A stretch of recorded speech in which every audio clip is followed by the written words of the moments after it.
Hey everyone, I am with Alex here at Brickcan, and we have in front of us the Sphinx Secret Surprise. Yes. So can you take us through your mock? Absolutely. So this is my kind of reimagining of the classic Adventures Egypt set, Sphinx Secret Surprise, and I kind of wanted to take a bit more inspiration from how the Sphinx looks like in real life with the scale and the minifigs. Yep.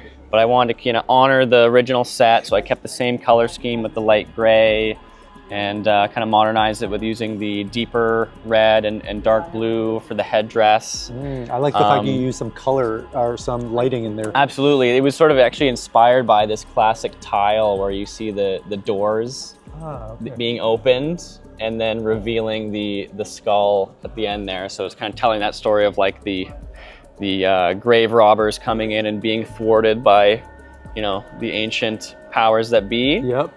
And then again, to complement that, have some more Egyptian ruins working in, again, some of those classic printed pieces from back in the day in the late 90s. And then also...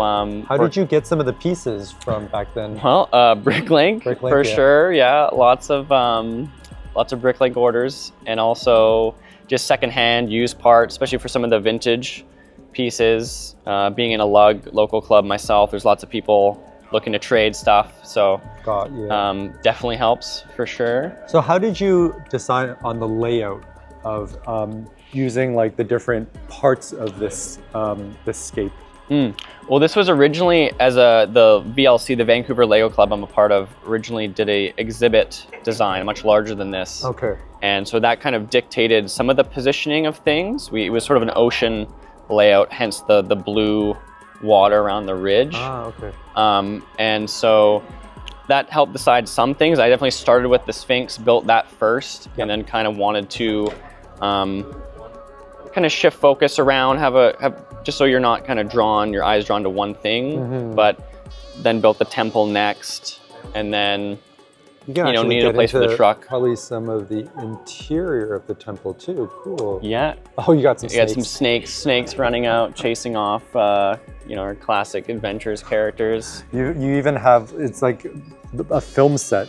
Yes, I was also very inspired by obviously the scene in Raiders, Indiana Jones, where they're kind of recording the opening of the sarcophagus too, and taking some scaffolding, looking at some old reference photos from when back in the early 19th and 1920s, 10s, when they were exploring Egypt, and also trying to build in some damaged elements too here, where some of the Anubis statues have fallen away and a bit more decrepit looking. Did you do any digital design first, or is it purely like physical? So typically I do for smaller stuff. I actually had a couple like working out the face in there.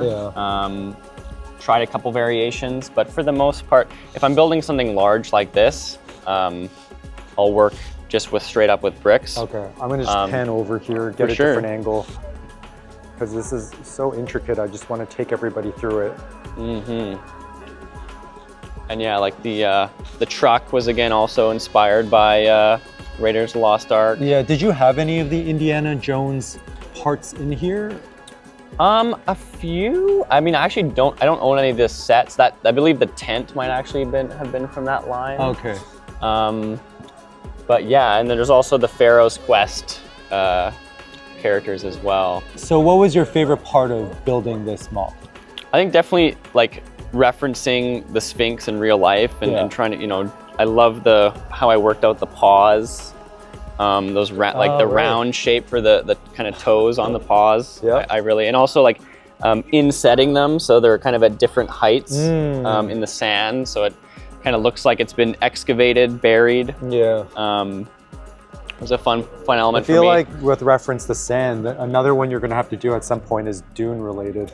Yes, well, especially with the Ornithopter release, that's a major like linchpin stepping stone to jump into some dune mocks. Get some sandworm. Yeah. Cool. Okay. Well, thanks, Alex, for your time. You're welcome.